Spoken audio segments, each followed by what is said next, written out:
Hello, everybody, to another episode of Half a Clue Movie Review. Hello, everybody, to another episode of Half a Clue Movie Review.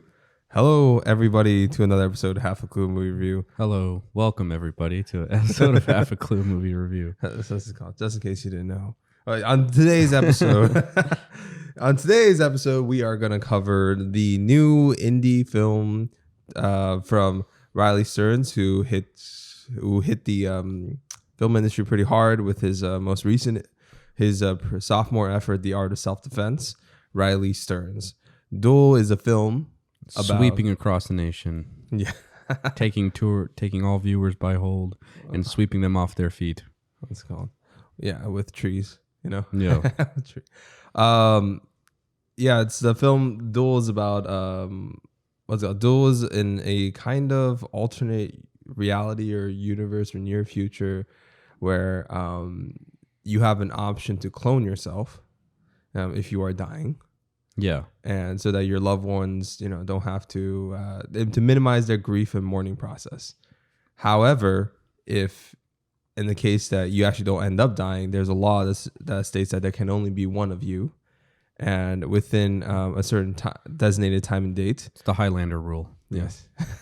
You and the original and the double have to fight each other to the death to see which one will have the right to live. And it's on TV, so everyone can watch and cheer from home. Yeah. Our main character, Sarah, played by Karen Gillan of Nebula and Doctor Who fame. She is diagnosed with a extremely rare terminal disease with a 100% chance of mortality, literally, with a 2% of chance of error. Just vomiting blood all over the place, and she's like, "I'm fine." So, what's it called? Sarah decides to take part in this doubling cloning process.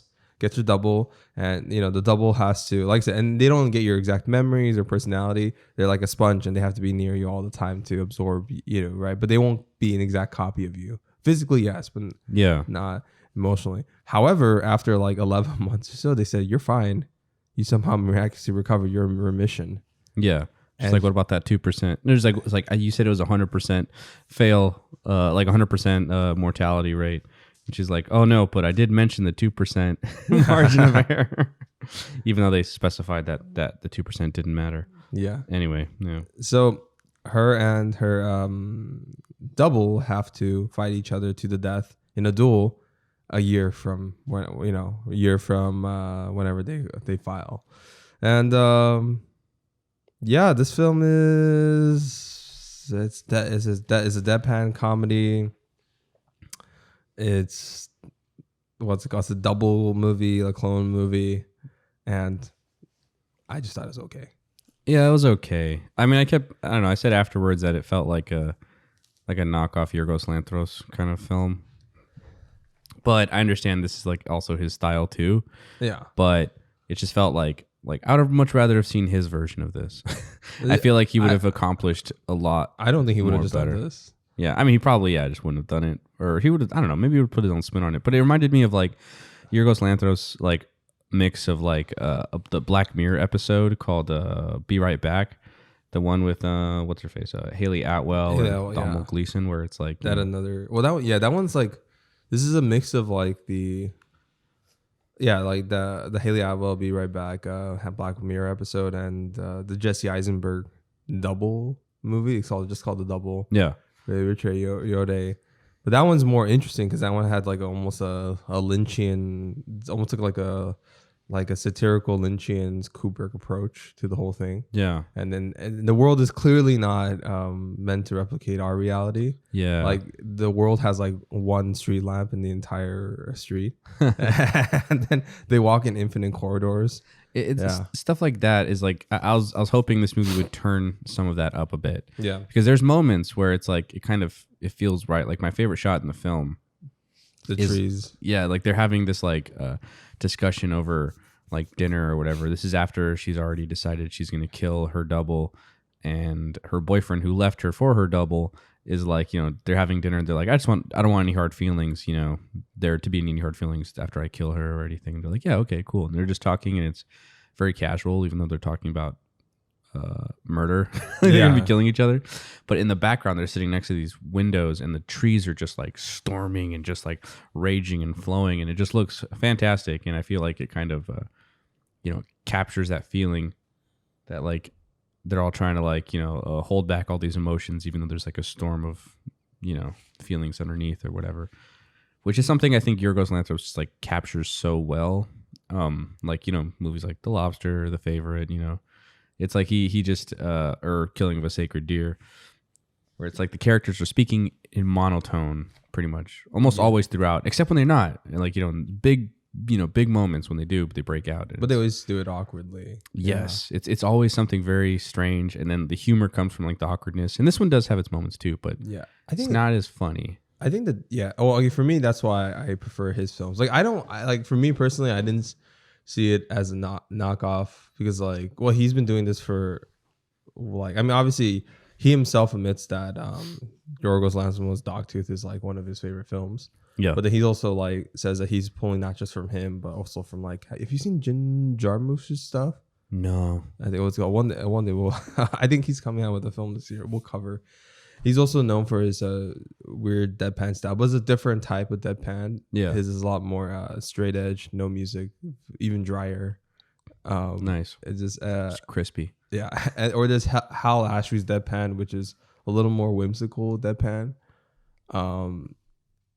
In this one, I think the deadpan, it's like mostly it's weird. His deadpan is not even consistent because his last one is like everybody operated on this deadpan wavelength. Yeah. But this one, it's mostly her. I mean, and Aaron Paul's character. I mean, everyone. They act a little weird, kind of, but not. What's it called? They're not. It's like nobody operates on the same level as like Karen Gillian's deadpan or monotonic robotic language or even Aaron Paul's robotic language. I feel like they're the people who understood this the most, And there's like a couple key background characters as well, but like I don't know if that was like a purposeful thing because like to differentiate him from other deadpan filmmakers and stuff like that. It's and let's just go straight to the performances. My big thing. I mean, I think Karen Gillian did good, and I was able to easily differentiate between her and the double. Pretty well, which is almost a fault to the ending because like I had no doubt that who fucking made it out. Yeah, like they try to make it ambiguous, but it's not. But we'll get that when we talk about the ending. But she was able to, whether it's like just like the way her like the posture of the double. Or the way, even their inflections and stuff like that. Mm-hmm. She did a really good job in that regard. She says Peter. He says Peter. Just a joke from Peter. Yeah. What's it called? Trent. I mean, like some people really are. Some people praise. I mean, his performance is a little more mixed. For me, I'm not. I thought he did fine, Aaron Paul as Trent. Yeah. But I for me, maybe it's just because it's really, really hard for me to see Aaron Paul as other than Jesse Pinkman and or just Aaron Paul. Yeah. And like I said, he is a good actor, but I don't know if he was. At points for me, it was kind of distracting. Like I kind of wish I don't know. I think he like relatively got the deadpan thing well, but I think that maybe I wasn't the biggest fan of the casting choice personally. Yeah, I think they could have probably done better. I think he did, pretty much as well as he could have. Yeah, with the role, which I don't know. It's like, no. I think he did well. He did well. It's just like, I don't think the casting choice was the most. I don't know. I felt like I felt like it might have done better to someone like just a more like an actor who could pull off the deadpan or has more experience in deadpan. Like Jesse Eisenberg, like once again, I'm gonna mention Art of Self-Defense. I know you haven't seen that yet. No. But that one's like he revels in deadpan, stone cold stuff like that. You feel like he would. Yeah. He has a personality. And he does it really well. Actually, everybody in that film does it well. And this one is like a little like, in and out and stuff like that. But I do have to say, just in terms of style too, like his films, I know it's hard to see from this one, but at least from Art of Self-Defense and Faults and stuff, his deadpan characters have a little bit more heart than like other filmmakers like Jim Jarmusch and Yorgos. But this one is hard to tell because I don't think it had that much heart. And also, you know what? No. Kudos to also another thing is like, and also Riley Stearns admits himself that visually Yorgos, Hal Ashby, and what's his name, Jim Jarmusch, especially Yorgos, I think a much better visualist and visual satirist, and Yes. yeah. I mean, again, there were a few shots. There's like a handful of shots here where I was like, ooh, that was really cool. Like, I think this film had a pretty great opening. That opening scene where just like the duel begins and you see the two guys like battling, and you only get the double's perspective really. Yeah. And then they go over and then they reveal that it's his double. I mean, I already knew what the twist was because I knew the idea of the movie beforehand, but if I didn't, it'd be cool. Yeah. And also, not gonna lie, I'm kind of like, I did really like that scene, but it was really weirdly frustrating that he kept poking his hand out. Yeah, I don't understand why he was doing that. There's like all these other items that he could have done. Yeah, like he could have also picked up a crossbow. Yeah. Like he could have chucked a knife. I don't know, man. Yeah, there's just it didn't make that felt sense. very forced, like without. But yeah. Also, the fact that it's like this is like a big television event. This is like a big thing, and then there was like a high school soccer stadium, like stands. Like there was like 30 people maybe watching it, even though this is supposed to be like a huge thing. It's like what? And also they had to explain to Karen, like at one point they're like, yeah, so you know this one thing, this like death, this like thing that happens, and she's like, oh yeah, I think I've heard of that or something. It's like you haven't heard of this? Like this is, I don't know, like a main staple in this society. It seems like it's a pretty big deal. I never felt that. Yeah, see, that's another thing. Okay, so let's. Any other performances you want to highlight? Pretty much, honestly, I feel like Peter was fine. Sarah's mother, she was just there. Yeah, she wasn't. Well, I thought even Karen Gillan, in terms of deadpan humor performance, she did really good.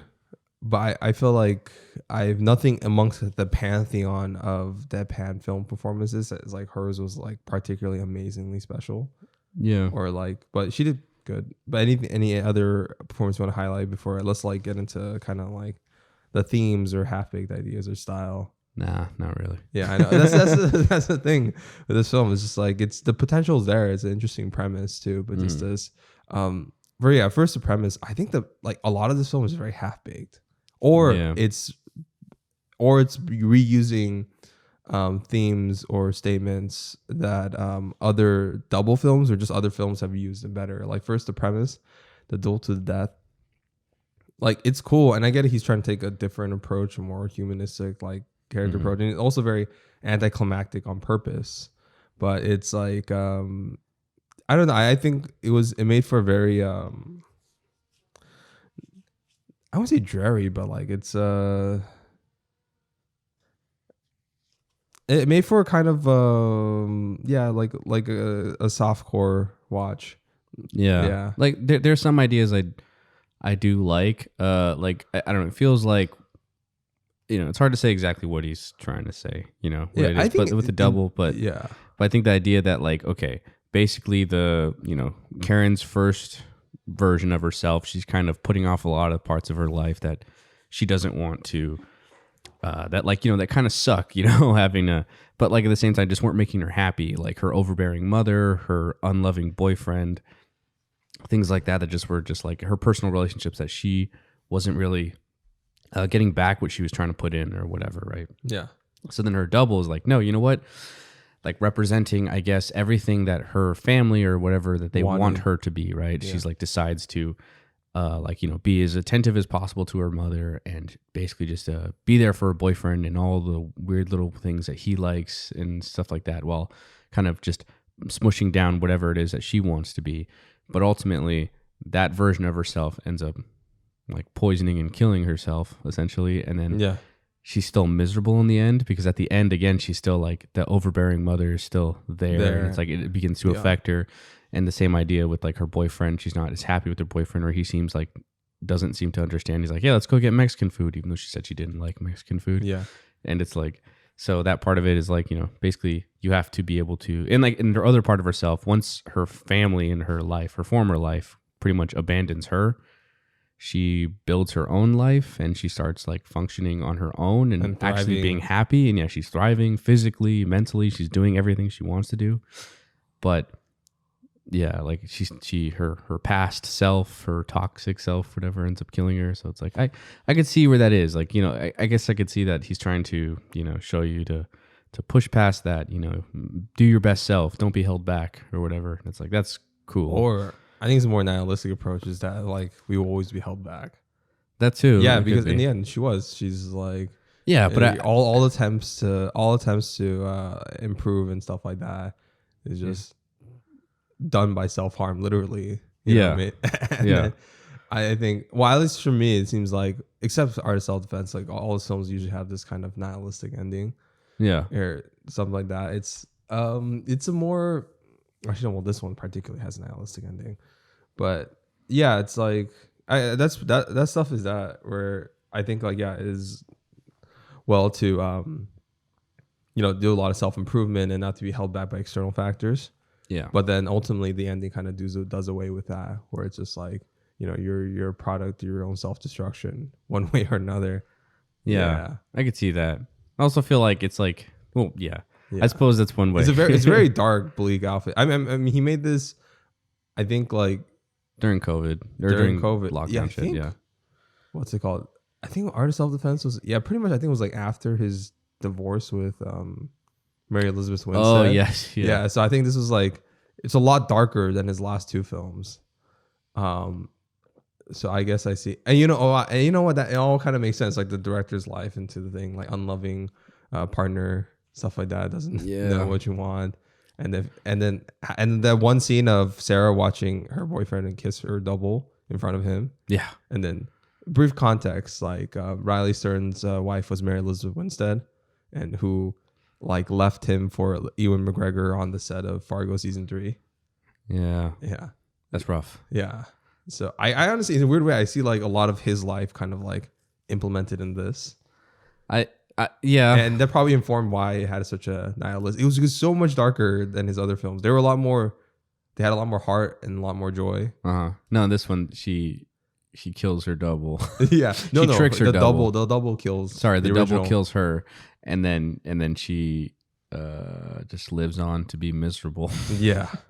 So in a circular like of course a circle. It's like a circle. Yeah, it's just like never ending. It's a loop. Yeah, it's a very nihilistic ending. And I think the other thing he's trying to do is because like I said, I did a weird deep dive into this guy's like life and interviews and stuff like that. And then he had a lot of sad Instagram posts where it's hard to connect to people and stuff like that. And I'm feeling lonely and whatever. And just like, and he seems kind of robotic sometimes, actually. So I'm guessing like this sounds like he was depressed. Honestly, it was understandable. I mean, even this film, like, because the last one was a lot more stylish and had a little bit more color, yellows, and because like he was in a dojo, right? It's very gray. Yeah, this is a very gray, dark, muted, and even the last film had like more visual style to it, and like that pushing shots and like the framing of the dojo with like Jesse Eisenberg in the middle, but like the students, like, it was like weird. But this one is like, a lot more muted on purpose. I think I don't know if I love it. Yeah, it's like, so I'm guessing like this film is also with like, it's a film is also about, like you kind of touched on it earlier, it's hard with like the boyfriend and Sarah. It's like the difficulty in trying to connect with another person. Yeah, and then sometimes like and in this case he had a very like nihilistic approach where like the person, like the point of view almost feels like the best person you can connect with is yourself. Right. Yeah, probably. Yeah. Like that one guy who had sex with his own double. Yeah, I know. And no one understands you better than yourself and stuff like that, which is that part was a little different from like other double films. Is usually about like, just representing the best version of yourself. But it's like I think like when I mentioned the half-baked thing, right? Like there's a lot of ideas introduced, like, the televised event of that. Yeah. Like, oh, is it going to satirize like televised violence, like stuff like that? Yeah. And then what's his statement regarding that? But because the ending, we never got that. Like he never completed that statement. Yeah. Yeah. It just kind of felt very anticlimactic there. Yeah. Which, I mean, it's also the point, but also at the same time, then why even introduce the television aspect? Yeah. Yeah. It'd have been almost better if it was just like not televised, and you just do this at home. Like at that point, or not at home, but like, whatever you do, like in a government facility. Yeah. And just like another minor nitpick, but like it felt a little strange to me that there was like a whole like survival group or whatever of people who were talking about having killed their doubles or originals. Yeah, originals and stuff. But I was like, this feels like this is an extremely rare circumstance. Yeah. For one, that you have a terminal disease, and to the point where you make a double because you're preparing to to die, and then the fact that you live past that point to the point where also your double has been alive long enough to have established its own identity or whatever, so at that point it can challenge you or whatever to a duel. There was a lot of people, and that was just in this one town. Like, this is supposed to be like a worldwide thing. It's like, this seems like a very I thought like specific circumstance. Yeah, I thought when they're doing a support group, it was gonna be like digitally online or something with all the people from different aspects and stuff, and that would have made more sense because I'm like, okay, if you had like 20 people but from across the world. Yeah, right? No, there's like 20 people like in this small town. I'm just like, how many people have terminal diseases?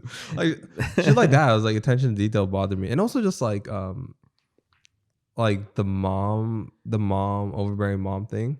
Yeah, like she called, but she honestly didn't feel that overbearing. My mom is 100 times more overbearing. Yeah, it's just like, and it's just like this is like, I've known plenty of moms that are also much more overbearing. And this one, like, couple calls, like, it doesn't feel even that bad. Like, it didn't, like, some of the points that they make is just not hammered in, like, as much as I would like. I think the best point was the relationship with Peter. That could have just been the focus. Yeah, he seemed extremely cold to her, like, before she found out about the terminal disease. He clearly was, like, disinterested in her and everything. But at that point, it's just like, I don't know, like, why doesn't he just break up with her? He's like, he really doesn't seem to like her. But I don't know. At first, at one point, I thought he was gay. Like, because remember, he was like, I'm going to hang out with Sam. Yeah, he's like, I'm just going to, and I was like, oh, so I guess he's showing no, like, any kind of, like, physical or emotional interest in her, like, at all, really. And it's just like, well, like, why? What's the point of this? It's like, it's a weird thing. There's a lot of ideas introduced that aren't fully formed. A lot of, most of the ideas for, like, any dual double thing, I felt like other films like The Double have done better, or just have done it before. So it didn't feel that refreshing. Like, and also, like, honestly, I thought it was a wrong approach for the 1 year thing. I mean, I get it. He was trying to take a different character study approach. Yeah. But like, when I heard of this premise, because I knew nothing about it and I just knew this guy's previous work, I was like, oh shit, is it going to be like, they're going to, like, within a year or something, or I don't know, whatever time frame, they have to try to actively try to kill each other. Right. And it will be like a constant cat and mouse type of thing, right? Oh, that could have been that would have been more like entertaining or this or something like that. Yeah. And if they didn't kill each other by a certain time, they both would die. So there's like the added stake or whatever. But I mean, he's obviously doing a different approach. But I just thought it's just a wasted premise in my opinion. Yeah, it's a interesting concept that could be, done better. Done better. Else. Or again, like, it's a all different saying approach compared to like the that one Black Mirror episode. The thing that just kept coming into my mind is just how they tried to absorb the personality of the former person. Yeah, but he's very much not that. He's still kind of hollow. But this one is like, no, they do become their own people, which is very different. So like, that's interesting. But yeah. But in that one too, also, it's like, it's hyper focused. It's just those two characters. Yeah, just those two characters inside of a house. Yeah, and that's pretty much it. And that one like allowed for a lot more dynamics interaction between the two and stuff like that. They showed all the different kinds of aspect of a relationship, pretty much just between them, like the physical, the emotional. What's it called? The mourning, the not so mourning. It's just it's weird. I don't know. I was expecting a lot. Maybe it's my own fault. Just because I was really, really like excited for the premise, and two, this guy's previous film. One day watch, and also that film was just so much funnier. I think I told you one of the jokes from The Art of Self-Defense. Yeah, and then like immediately, like, I'm not even delivering the joke properly, and it's just funnier than any of the thing. Like, a lot of the humor here was kind of super obvious, like, oh, 100%, but 2%. Well, what about the 100%? It's a 2%. It's not 198 is not 100%. That was like an obvious joke. Or like, oh, hey, what are you watching? Obviously, she's watching porn, and she's like, but it's like this orgy in a confirmed haunted house. I was like, okay, That's weird. And then I don't know how funny that is. I mean, it's like it's fine, but I don't know. I've seen weirder. like the awkward stuff where like remember the promo video for the double? Yeah. Where the double husband tried to kiss the original wife. Yeah. And she was like kind of like flinching. Yeah. That was funny. Like stuff like that. Awkward little humor like that. But yeah. in this one, it was like, it was not enough. And like, I felt like, personally, I also felt the writing for the jokes were lazy. Yeah. Right? And not as well thought Yeah. out. Yeah. And then, yeah, I don't know. I mean, okay. So what else? Any more complaints? I guess this is our bitching section about the film. No, I think that's it for now. Yeah, and I guess the visual style we talked about. Like I felt like fine. You could do the dreary, drab, muted colors. One of the best parts of this film, though, I think, was the score. Though, Yeah, I think the score was actually pretty solid. Emma Ruth Brundle, American singer songwriter. That's good. Yeah, she's really good. It was kind of eerie. It added a lot to like the atmosphere that I think the visuals didn't have, and even some of the acting and writing was kind of lacking. But I was like, the score is on point here. I was like, they get it, man. I was like, this is cool, but everything else was not quite there. So Yorgos had a super small budget for Killing a Sacred Deer, but he still made something out of it. Like he had a cool visual choice where everybody had an insane amount of headroom. Yeah, right? And he was trying to say, well, at least the way I interpret it is kind of like.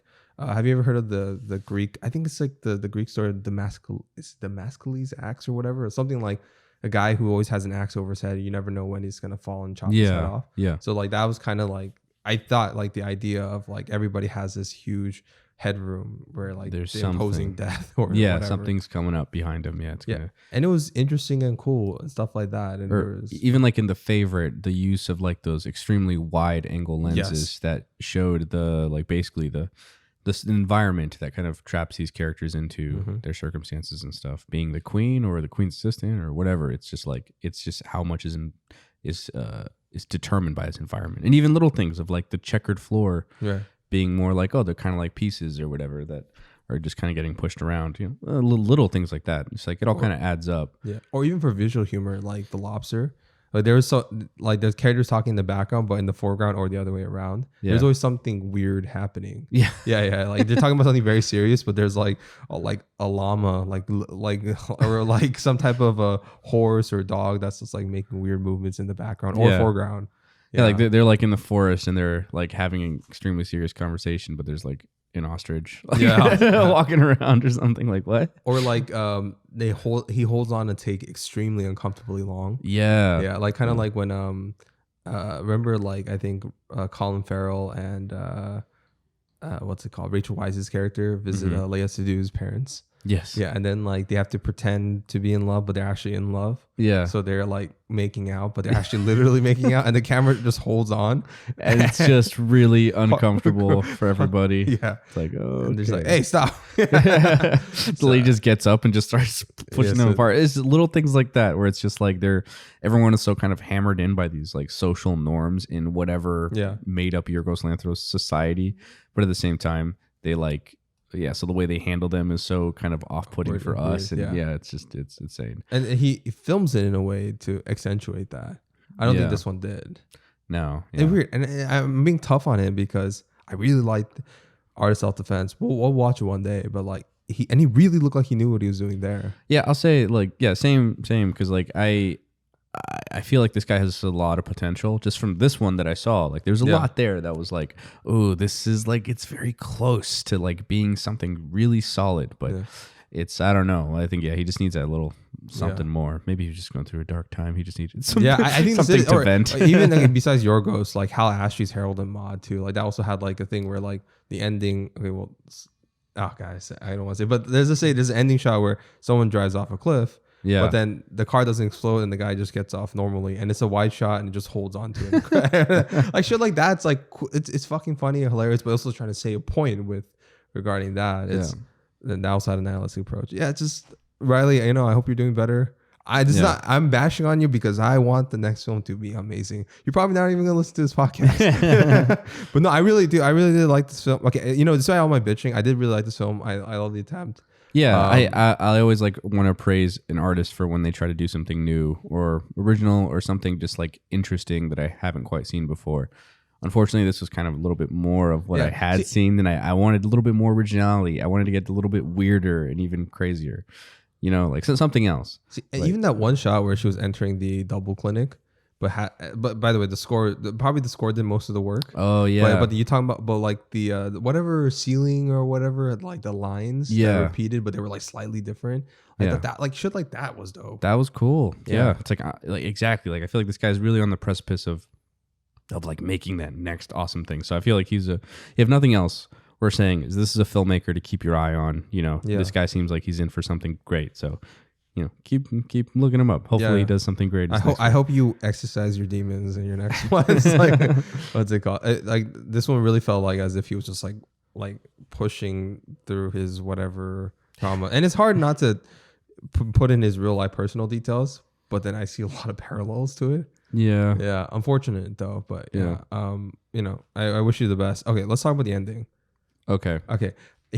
That's another thing. They try to make it ambiguous, but it wasn't ambiguous at all. It was like anyone with half a brain, it's like it's ridiculously obvious. Like, were they trying to make it ambiguous? Apparently so. Like apparently like, but it was just like I didn't like. I mean, the thing is, it's like, or I don't know, or maybe people are trying to make it seem like it was ambiguous. Yeah. And there's like things on Reddit like theorizing. I'm just like, but it's pretty what? obvious. Yeah, it's she like got poisoned. Yeah, and then she like staged this entire thing. It's like if it was his original, why would she bother speaking to the family or acting like she was cool with the family at all? Yeah, she would go back to Trent. Yeah, she'd probably just chill with him. That doesn't make any sense to me. Yeah. Like, what's the theory where it's like that the original survived? Because like I feel like they shot their, you know, it's like maybe if they didn't have that shot of the blood coming out of her mouth or whatever, then that would have added a little bit more of that mystery or something. But no, because they showed that, it's like, oh yeah, she's pretty poisoned. Obvious. And we also got that she was poisoned just from the way she was drinking the water too. I was like, okay, so she's poisoned. They mentioned poison earlier. Like I don't know, it's just like that I didn't appreciate. I was okay with them mentioning poison earlier to set up this point. But her literally nose bleeding, I was kind of like, that's a little. I just felt like, in a weird way, like if they were going for ambiguous ending, which in the way they shot, not to say they were going for it, but they definitely. I don't know why. I guess like it just seemed so obvious that who it was. Yeah. I guess like, it would have been nice if they took that shot out. That's why I was like confused. Like I didn't even think that's what they were going for. Yeah, and also just like I mean, it was like I said, it was pretty obvious at the end, like just the mannerisms and stuff like that. Yeah. So, and she sucked at driving in the circle. Yeah, because she could only drive in that circle. She just stopped. I forgot about that. She just stops in the middle of the turnstile thing. Yeah, I was like, I'm curious. I'm assuming she probably buried the body or something like that. I guess so.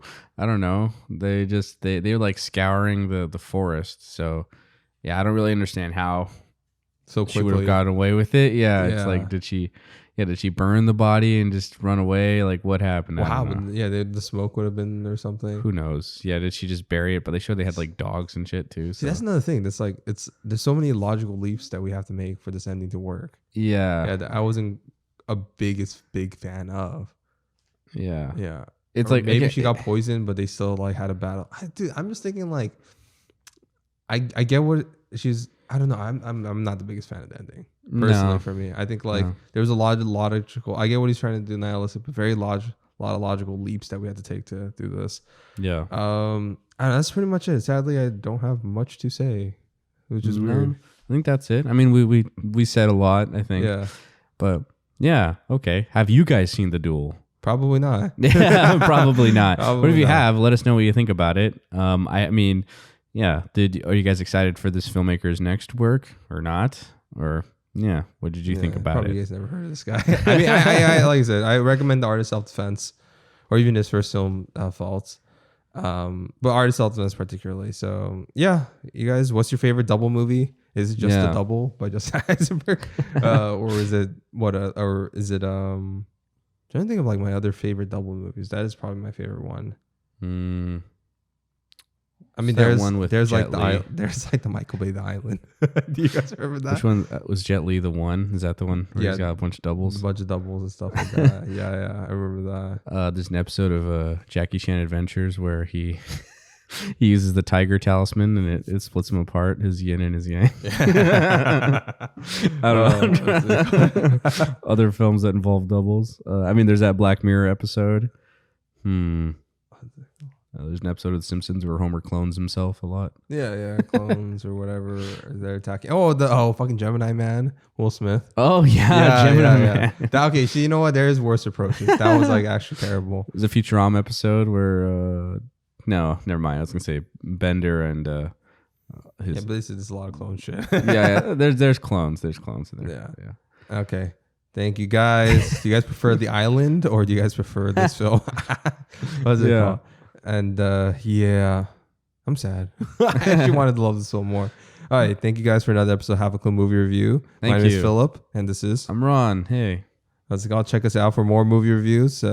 Like and subscribe if you enjoy our content. Also follow us on Instagram at @halfaclue_podcast. Yeah, and if you don't like our content, like and subscribe anyway. I know. Fuck just you. because, out of spite. Okay, bye. Bye.